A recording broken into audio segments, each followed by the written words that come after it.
Você conhece a Rádio Web Divulgar? Somos uma rádio espírita que funciona com uma intensa programação musical e informativa durante 24 horas. Para ouvir a rádio, basta acessar o site www.divulgar.net. Ditosos, ditos e ditados para o Evangelho no Lar.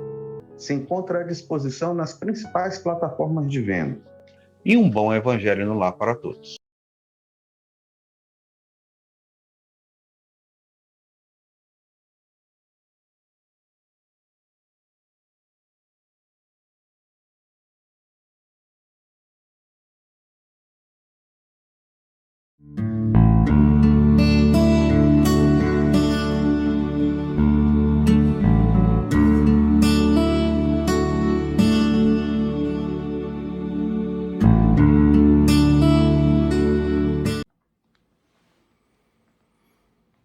Queridos amigos, queridas amigas, que Deus os abençoe em mais um evento de espiritualidade.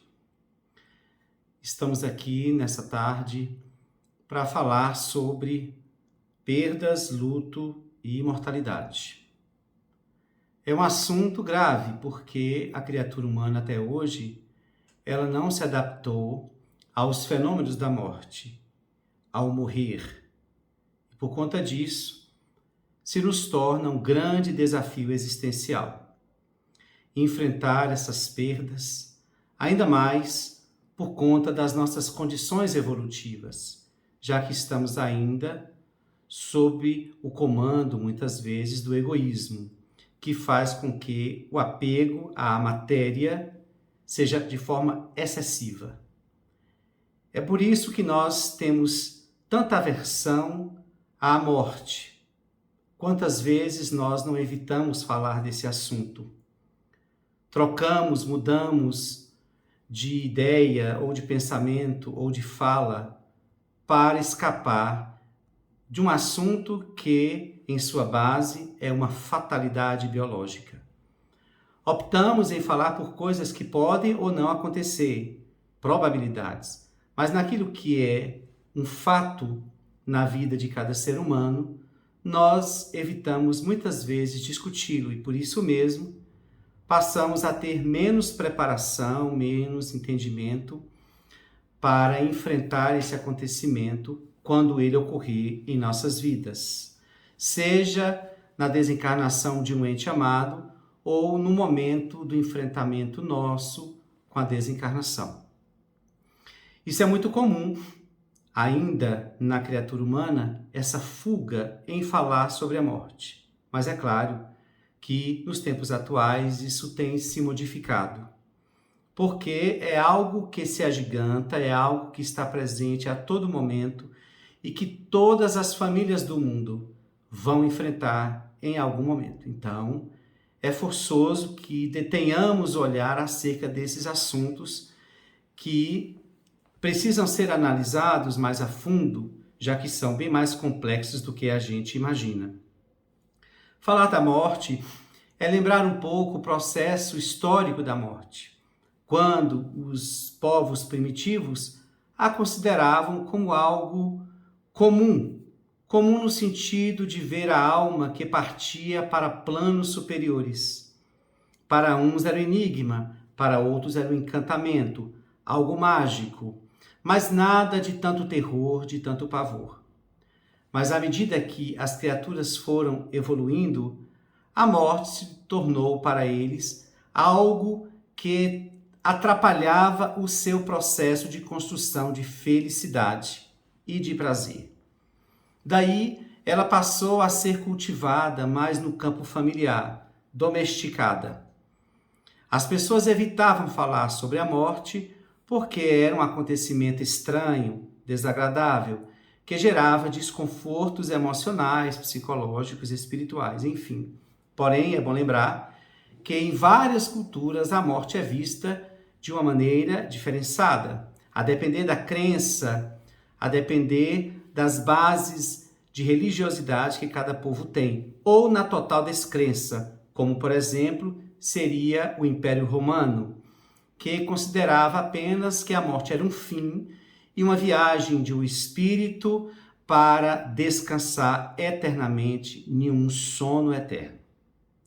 Mas outras crenças, outras civilizações cultuavam esses mortos, deixando tudo antes previamente preparado quando essa morte era anunciada. Porém, infelizmente, aqueles que a morte pegava de chofre, esses não tinham como partir, como serem preparados para entrar no mundo dos mortos. Então, os egípcios, a Grécia, a China e tantas outras civilizações antigas estabeleciam suas formas de lidar com a morte, com o morrer. Mas o tempo foi passando e começou a surgir as guerras, as pestes, as pandemias, as endemias. E dessa forma, o número de pessoas foi crescendo. A morte coletiva foi apavorando as criaturas. E a morte passa então a impactar mais. E é nesse período em que as criaturas começam a negar a morte, a fazer com que ela seja algo da ordem do escondido, do secreto, do velado. E aí começa-se a buscar escapes, uma forma de se afastar do fenômeno biológico, ou pelo menos fazer de tudo para evitá-lo. Mas, sendo ele inevitável, as criaturas tiveram que ter esse amargo contato com um fenômeno que tirava os seus afetos.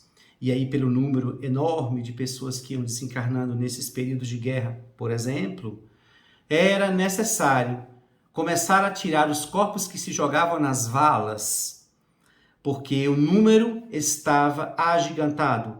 Era necessário construir um lugar para enterrá-los, mesmo porque já era algo de ordem que comprometia a saúde, já que esses corpos apodreciam e em putrefação produzia várias bactérias e logo várias outras contaminações. Surge então o período dos cemitérios. E assim a criatura humana vai tentando velar essa morte, porém trazendo vários significados que é parte da proposta egoísta, não é? Porque existe um Deus, né, que aparentemente parece que as pessoas foram pegando, um Deus mitológico, Ankun, foram pegando as características dele, que era o mensageiro da morte, que vestia-se de preto, com o rosto cadavérico, carregando uma foice. Então, para nós, a morte foi sendo vestida como algo denso, algo pesado, trazendo uma foice no sentido de ceifar, de cortar a vida das criaturas, quebrar os laços de afeto, os laços de apego. E assim, a morte vai sendo desenhada, vestida. Daqui a pouco surge uma composição para a marcha fúnebre e quem já a escutou apercebe os seus tons depressivos. Quando antes os cemitérios eram lugares que os mortos eram jogados a esmo, onde ali se havia toda sujeira, todo maltrato.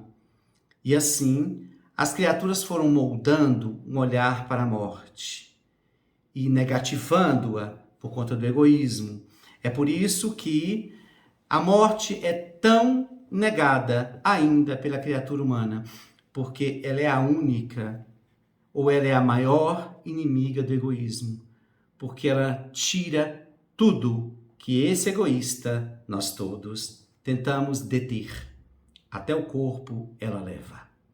Então a criatura humana passou a detestar a morte.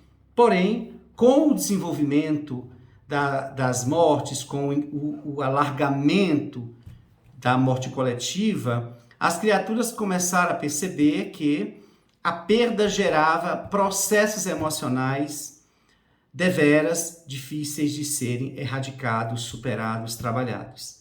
Com o surgimento da psicologia e de outras ciências mentais, começou-se a pensar acerca desse luto, que estava levando, muitas vezes, através de pesquisas feitas, as pessoas à depressão, até ao suicídio, por não ter condições de suportar a perda daquele ente amado, ou a perda de alguma outra coisa, porque a gente entende que luto, ele se dá por qualquer tipo de perda.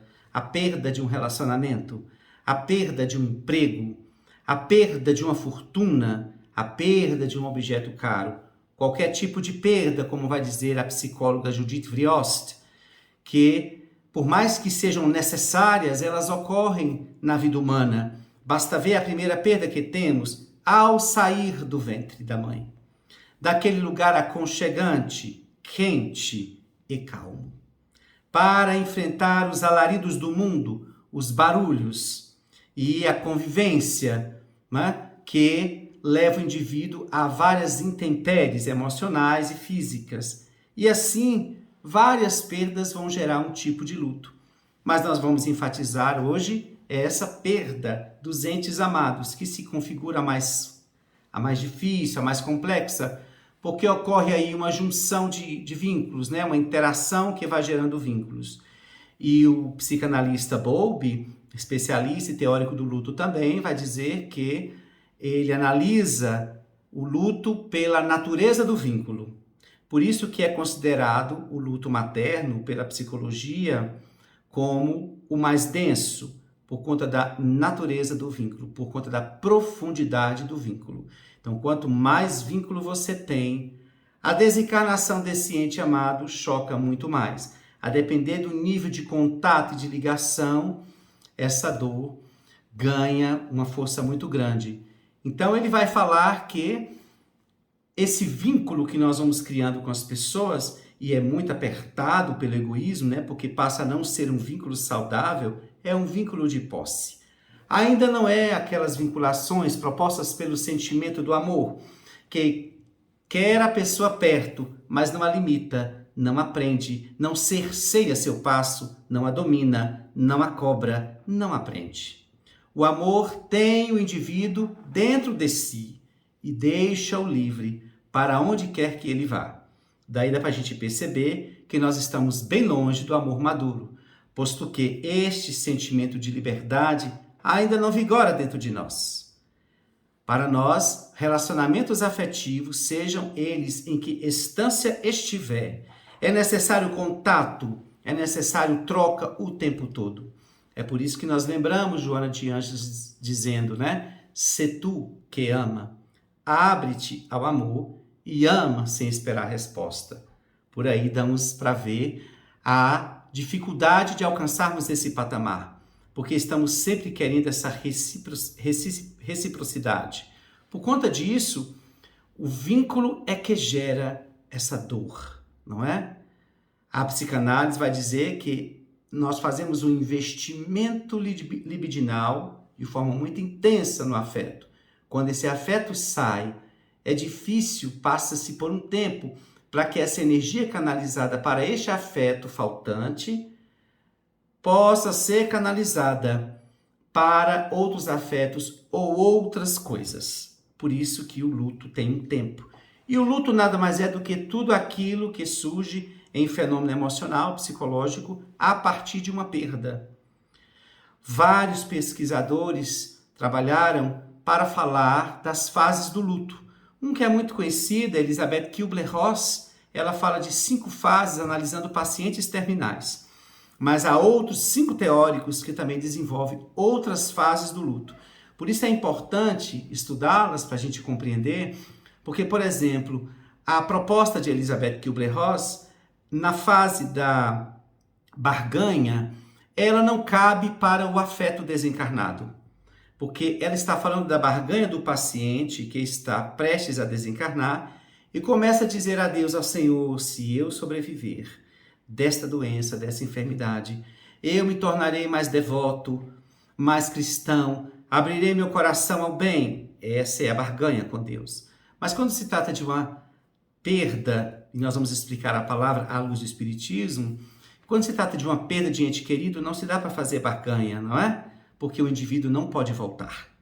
Então é importante estudar as outras fases do luto que Bowlby fala, que Parks fala, que Philippe Arrier fala também, e outros tantos que estão demonstrando aí fases que o indivíduo vai enfrentar no seu processo de aprendizado no lidar com a perda, com a falta. Essa é a proposta básica, por exemplo, da psicanálise.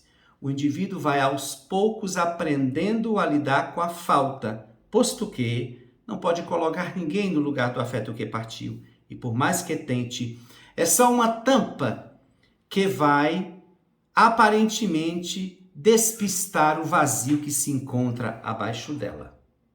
Então, o luto precisa ser enfrentado. De que forma? Vivenciado. De que forma? Tudo aquilo que surge dentro de nós nesse período do luto é importante que seja expressado. E a cultura que as criaturas trazem acerca do luto é deveras equivocada. Isso porque nós fazemos pesquisas há mais de 15 anos acerca do luto, fizemos especialização em tanatologia e atendemos pessoas em luto há mais de 15 anos. E dessa forma, podemos ver os equívocos que as criaturas trazem nos seus discursos acerca do luto, acerca de como o indivíduo deve se postar diante da perda de um ente querido, dizendo palavras ou lançando propostas profundamente equivocadas, como, por exemplo, não chore. Porque se você chorar, você vai atrapalhar o ente que partiu. Eu não encontrei isso em literatura nenhuma espírita. Porque para não chorarmos, para não sofrermos, em relação ao ente que poderia sofrer, caberia a Deus aniquilar ou extinguir toda e qualquer dor que surgiria em nós. E que a doutrina espírita nos afirma ser parte da nossa prova. Então, pedir a um tuberculoso para não tossir é a mesma coisa, não é? Uma pessoa que está sofrendo a perda de um pai, de uma mãe, de um filho, ou de um grande amor, ela não chorar porque vai feri-lo, não existe isso, meus irmãos. É um equívoco que os movimentos espíritas estão espalhando há muito tempo. E nós aproveitamos em nossas palestras para desmistificar isto. O que atrapalha o espírito, o mundo espiritual, é a sua evocação. Se você não evoca, se você deixa esse espírito seguir o seu roteiro e sofre a sua dor, a sua saudade, nenhum problema. A própria Joana de Ângeles, numa mensagem, convoca-nos para que conversemos com os nossos entes amados. Eles nos ouvem, eles estão conosco, mas é conversar, como dizer, siga teu caminho. Passastes na terra enfrentando várias provas e lutas, agora é tua vez na liberdade da alma.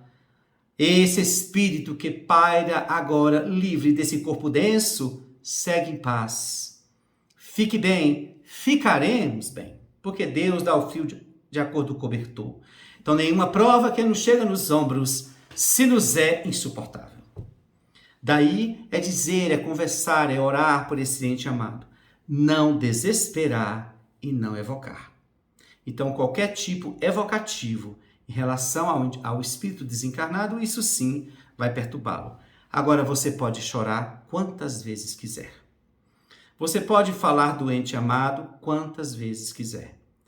Ouvimos vários relatos absurdos, propondo a mães, por exemplo, a não tocar no nome dos filhos, porque cada vez que ela chorava e que ela falava do filho, era como se ácidos caíssem no espírito do filho. Vejam só a ignorância e o que é pior, de espíritas, que defendem este lugar sem nem conhecer a codificação espírita. Procurei em Allan Kardec alguma informação acerca disso e não encontrei. Então, mas, seguindo essa proposta, o luto traz fases, porém, essas fases não são padronizadas, não tem um roteiro, não tem uma cartilha que direciona passo a passo, porque cada luto é particular, é individual. Pode passar por uma fase aparentemente que surge no início, nos 2 primeiros meses, 3, como não?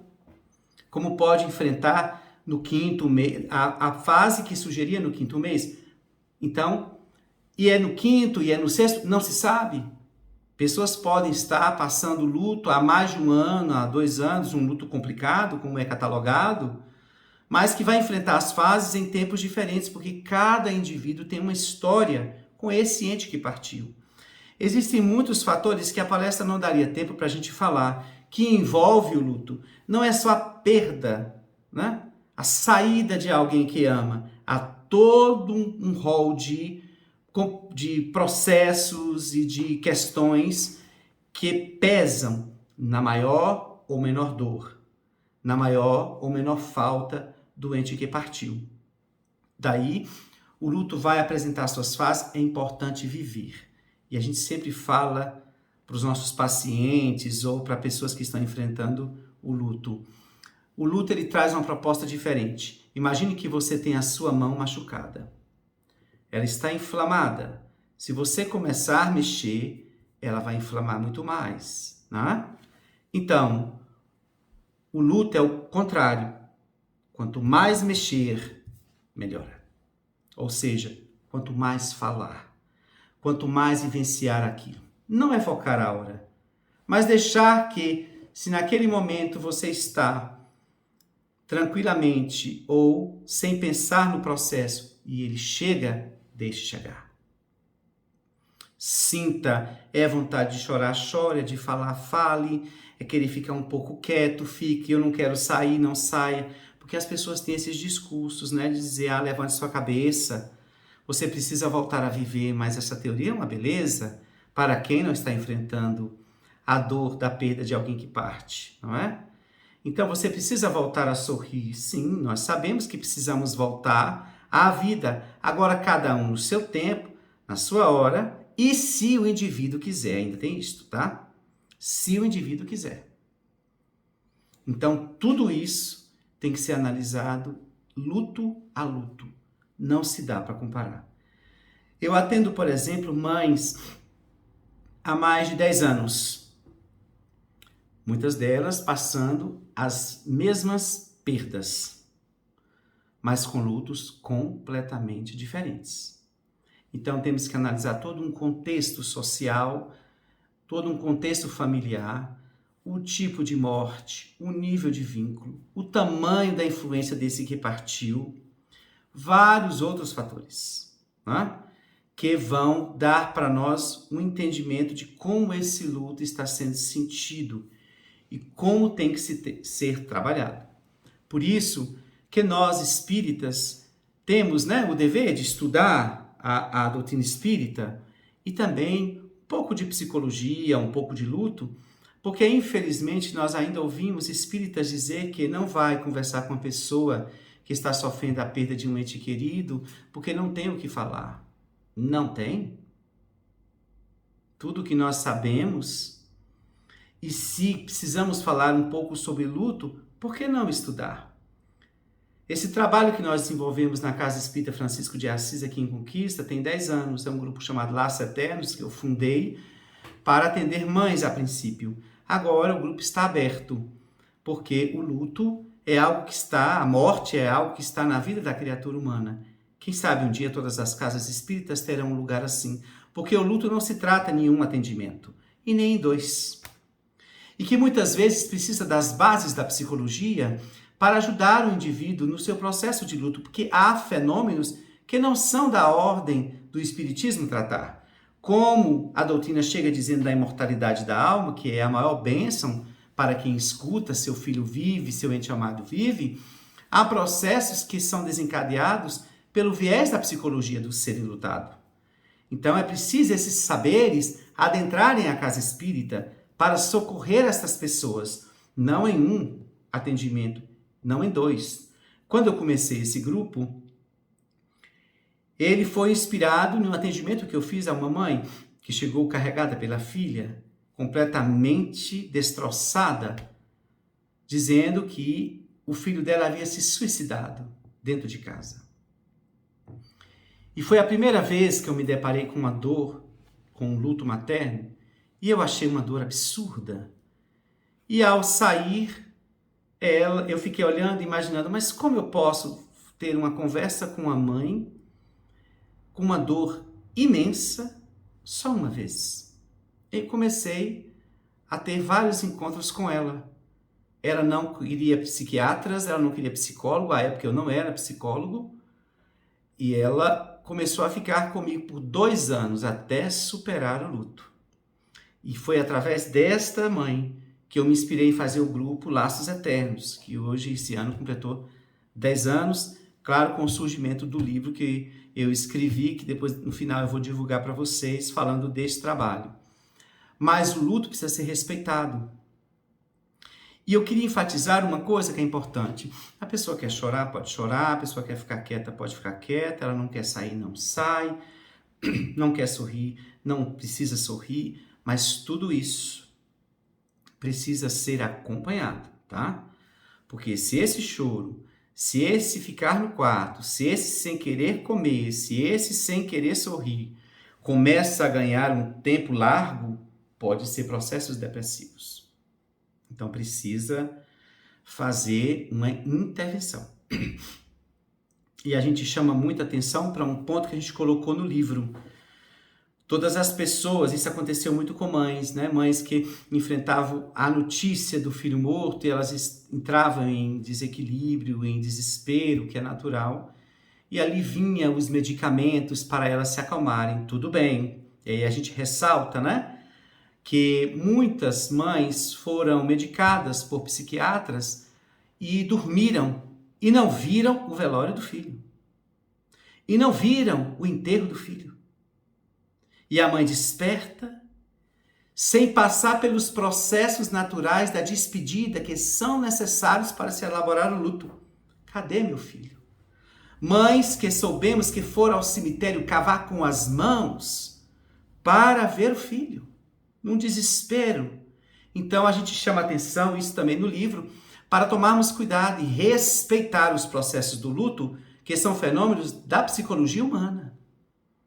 Que tratemos de dar um socorro medicamentoso para acalmar essas mães, mas não para tirá-la dos processos de despedida necessário para a elaboração do luto lá na frente. E é por isso que a gente abre um parênteses para falar da Covid. A Covid traz agora uma problemática do luto nova, porque não se poderia ter mais aquele contato no velório, não se poderia enterrar, ver o corpo, acariciar o corpo, estar perto do corpo, falar com o corpo, depois que fecha o caixão, colocá-lo, enterrá-lo, tudo ficou acelerado. Então, o processo de despedida foi complicado. Trouxe um luto mais complicado agora para a clínica, para as pessoas que não viram, não puderam entrar, não puderam fazer esse trabalho de despedida que é necessário. E isso trouxe complicações. Então, o luto traz várias fases. Dentre elas, pode trazer revolta, pode trazer raiva, pode trazer depressão, perda do sentido existencial, pode trazer desorganizações, fugas psicológicas, procura do objeto perdido, do ser amado. E aí eu estou mesclando várias fases apresentadas por esses teóricos todos. Mas é importante analisar que é individual. E que a gente precisa, com o tempo, acompanhar esse indivíduo que está com dor e medir muito bem o que a gente vai falar. Porque às vezes, no interesse de consolar e de minimizar aquela dor, jogamos textos materialistas que maltratam muito a mãe ou o ente querido que está ali sofrendo o enlutado. Então vamos entender que cada um está com seu coração ulcerado. Não sei se vocês sabem, mas antes de ser espírita, eu participei da Umbanda, 5 anos da minha iniciação mediúnica. E lá tinha um preto velho, e ele nos orientava, e ele me disse o seguinte uma vez: meu filho, todas as vezes que você se deparar com alguém em sofrimento, imagine que o coração desse indivíduo é como um terreno que está árido, que está completamente ressequido, em erosão. Então, se tentar jogar uma semente de esclarecimento, será semelhante a uma semente que cai em terreno seco e vai morrer. Nessas horas, meu filho, quando o coração está neste patamar, ele só recebe as águas da consolação. Experimente jogar a água no terreno árido e ver com que velocidade ele absorve. Então, quando estivermos diante de alguém com o coração ulcerado em dor, na aridez da dor, coloquemos tão somente a água da consolação. Fique firme. Estamos aqui. Confie em Deus. Tenha força. Sem trazer explicações que a criatura não vai assimilar, porque a dor se lhe toma completamente. Então a água da consolação, ou às vezes não dizer nada, ouvir, ou estar perto e comungar o mesmo silêncio. E examinar esse indivíduo para ver em que horas, em que momento ele pode ser acessado. Dar o seu tempo, mas manter-se sempre perto, dizendo: estou por aqui, precisar de mim, estou por aqui. As famílias, como eu fiz uma pesquisa no meu TCC, a família não tem muita dificuldade em compreender o luto materno. Então é importante que nós nos precatemos para poder dar suporte a essas pessoas que vão enfrentar o luto, como nós também, quando enfrentamos os nossos. Vamos passar por processos onde queremos sempre saber que temos com quem contar. Então, quando a doutrina espírita chega falando da imortalidade, ela não fala algo novo, porque se olharmos na história, nas civilizações antigas, todas narram a comunicabilidade com o mundo invisível, provando essa imortalidade. Roma, em fenômenos nos lugares sociais, onde as pessoas, muitas pessoas, viam caminhando pelas praças espíritos já desencarnados. As câmaras frias das Gálias, onde haviam-se reuniões para entrar em contato com os mortos, na China, na Grécia, Pitágoras reunindo seus discípulos perto das praias de Jônia para ouvir Teocleia, receber as inspirações do alto e filosofar. Para Pitágoras absorver os conhecimentos e sair espalhando. Quem não conhece a história de Sócrates e o seu daimon? E quando um dos seus discípulos, vendo ele já sendo tomado pela cicuta, vai dizer: vamos sair daqui e procurar um socorro, porque este veneno está te matando, Sócrates. Ele disse: Sócrates morrer, mas Sócrates não vai morrer. Enfim, grandes homens, grandes mulheres que provaram a imortalidade da alma, sem falar em Jesus de Nazaré. Que antes mesmo de descrever a morte como porta para as dimensões espirituais, quando sai do madeiro e volta no terceiro dia, ele vai levar-nos a perceber essa imortalidade no Monte Tabor, conversando com Moisés e com Elias, dialogando com a entidade das trevas em Gadara, falando com aquela entidade e assim demonstrando o fenômeno deste mundo invisível. E quando volta no terceiro dia, demonstra à humanidade inteira que a morte é só mesmo uma porta, né, que nos limita dentro de um corpo vibratório denso para um corpo mais etéreo, mais rarefeito ao desencarnarmos. Mas a doutrina espírita se apropriou destes saberes e pela dedicação de Hippolyte Léon Denisard Rivaio, ele nos traz tudo aquilo que os espíritos teriam que dizer para que a profecia feita por Jesus em João 14, acontecesse, eu vos enviarei um Espírito, o Espírito de verdade, que vos dirá tudo o que eu lhes disse e tudo aquilo que no momento eu não posso dizer. Então estamos diante da imortalidade da alma e que é por isso que é necessário divulgar, para dar este consolo, para que as pessoas, ao se depararem com a perda, elas possam maturar esta ideia. E por que estamos falando maturar essa verdade? Porque, materialista como todos nós fomos e ainda estamos, é difícil colocar essa verdade como algo conscientizado, como convicção. É tanto que nós estamos nesse burilamento, não é, meus irmãos?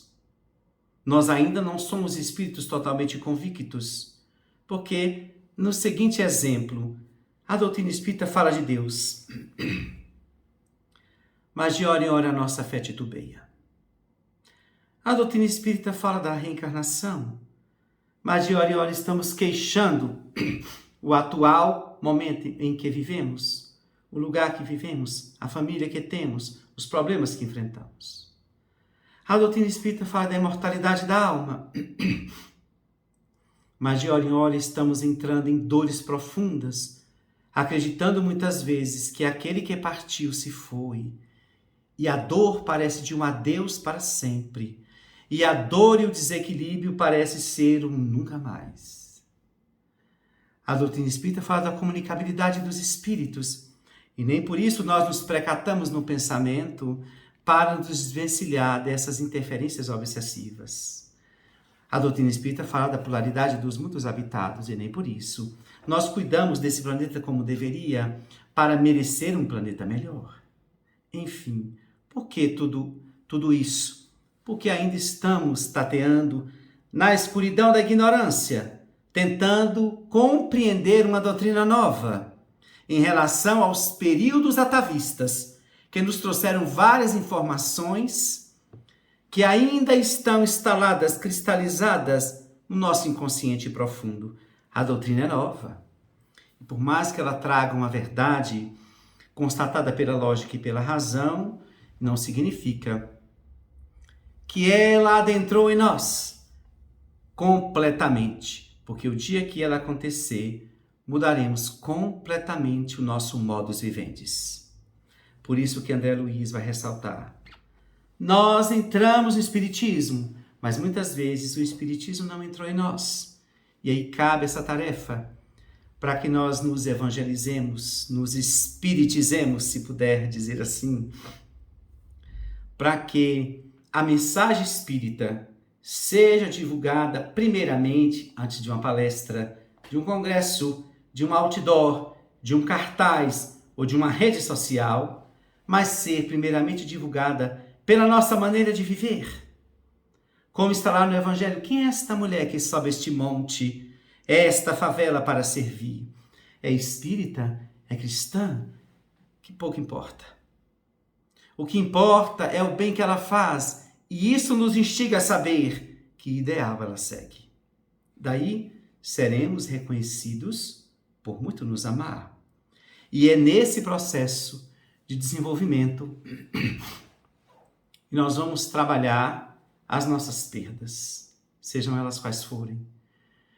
Nesta compreensão de que é um processo passageiro, um dia virá o reencontro dessas almas que partiram e que a saudade chega demonstrando o amor que perdura e que a morte não conseguiu destruir e nunca conseguirá. Essa saudade que espoca e que muitas vezes nos leva às lágrimas, ao choro, mas é necessário perseverar. Dar conta da tua vida aqui, dos compromissos assumidos e entender que teremos essa felicidade um dia do reencontro e tudo o que passamos atrás de dor virará pó, sem significado, diante da tamanha felicidade de ver que a vida prossegue. E nessa imortalidade da alma é que encontramos a infinita bondade de Deus, a infinita sabedoria e a existência de Deus. Eu, nesse contato com as mães, defendi vamos dizer assim, uma tese ou uma crença. Eu disse que se alguém me perguntasse se eu acreditava em Deus, se eu tinha provas da existência de Deus, melhor dizendo, eu falaria que tinha mais uma. E se me perguntasse, eu dizia, aquela mãe que o filho morre hoje e ela dorme, no outro dia levanta e tem que fazer o café. E tem que varrer a casa. E tem que cuidar das coisas, dos deveres cotidianos. E tem que muitas vezes ir trabalhar, porque precisa. E aí eu pergunto, o que é que levantou essa mãe? Daí, para mim, é a prova da existência de Deus. Uma das. Quem é que levantou esta mulher quando a maioria delas nos diziam, eu não queria acordar? Uma mãe me disse, e esse texto, esta frase está intitulando um dos textos do meu livro, quando ela diz, odeio acordar. Porque o acordar era estampar-se com a realidade de que o filho não estava mais ali. Mas ela tinha que levantar e prosseguir. Então aí está Deus, dando-nos um suporte, com infinitas bênçãos, para enfrentarmos essas perdas. Mas também o assunto nos convida a pensar na nossa desencarnação, que pode ser daqui a pouco, posto que ninguém sabe a hora. Joana de Anjos, no livro Jesus Atualidade, vai dizer assim, o que de real você levaria agora, caso a morte lhe chegasse nesse exato momento? O que de real você levaria? De real. Ou seja, de conquista interna. Porque André Luiz vai dizer, estagiarás no mundo espiritual na frequência vibratória equivalente ao seu estado interior. E aí, queridos irmãos e irmãs, o que nós estamos fazendo da nossa vida interior? O autodescobrimento, que vai gerar o autoconhecimento, a entrega na caridade, sair do lugar de pedir e passar para o lugar de ofertar. Enfim, qual está sendo o nosso aproveitamento? Vamos fazer aquele balanço que Santo Agostinho nos orienta na questão 919? O que nós estamos fazendo? Ou uma retrospectiva que André Luiz vai dizer no texto Examinemos a Nós Mesmos. Quem não lê, leia. Ele vai dizer, o espírita que não avançou em 3 anos, ele está estacionado. Daí é forçoso fazer o balanço, porque a morte pode chegar a qualquer momento. Eu sempre conto essa historinha, que é um pouco divertida, mas eu vou contar do meu modo, quando um rei sentado em seu trono recebe a visita do seu guarda que tomava conta do portão, agitado, apavorado, dizendo, rei, deixe-me sair pelo fundo. Eu preciso sair daqui, eu preciso fugir. O rei fala, mas o que acontece? Ele disse, a morte está lá fora, vestida de negro, com seu rosto cadavérico, carregando a sua foice. Ela veio matar-me. E o rei disse, mas como? Ele, por favor, eu posso pegar um cavalo e ir para Bagdá.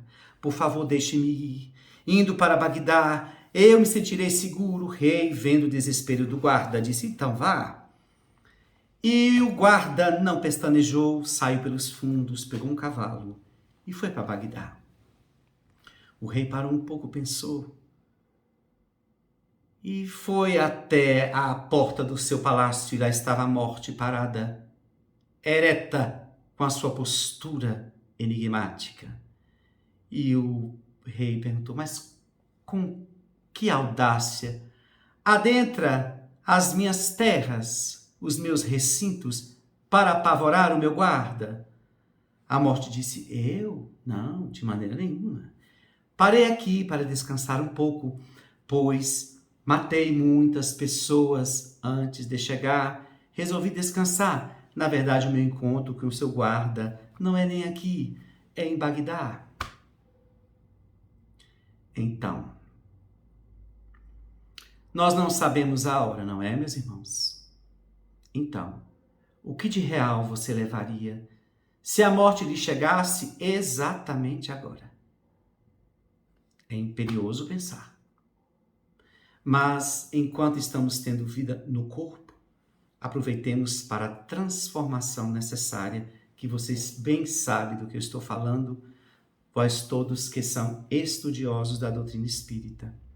Então, a partir dessas reflexões, vamos nos preparando também para morrer. E podemos sair daqui com aquela consciência não totalmente tranquila, porque somos ainda espíritos imperfeitos, mas pelo menos com a sensação de que fizemos tudo o que podíamos para nos tornarmos melhor e para tornar a vida do próximo também melhor. Então, reflitamos sobre essas questões, tá? Agradeço o convite, agradeço a consideração de nos fazer esse convite. Muito obrigado, é um prazer trabalhar, é um prazer cumprir uma tarefa que nos engrandece e que nos leva a dar continuidade às nossas reflexões particulares. E antes de encerrar, gente, aqui está o meu livro, lançado agora em junho, Infinito Amor, Reflexões Espíritas sobre o Luto Materno. Tá? Foi com o apoio da União Espírita de Vitória da Conquista e de tantos outros amigos que nos ajudaram a compor esta obra. Né? Ela vai falar dos 10 anos aqui de contato, mas basicamente nas histórias das mães, e a gente entrelaça com interpretações da psicologia em relação ao luto.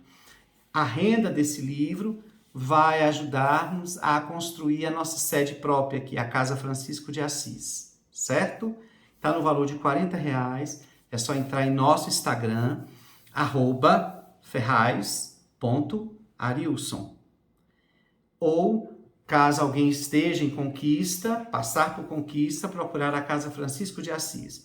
Mas pode entrar e ver o cartaz, lá tem o Pix e tem um telefone que pode fazer vocês pedir informações e mandar o comprovante para que a gente possa passar para vocês o frete, o valor do frete, toda aquela negociação básica. Mas esse livro foi feito todo pensando nas mães. Basicamente, o que a gente deseja aqui é que as mães e as pessoas que estão enfrentando o luto possam receber alento, conforto e certeza da imortalidade da alma e certeza do reencontro, para que isso seja um lenitivo e uma base para que elas avancem, para que elas possam prosseguir os seus deveres e cumprir as suas missões. Então, gente, muito obrigado pelo convite, muita paz a todos.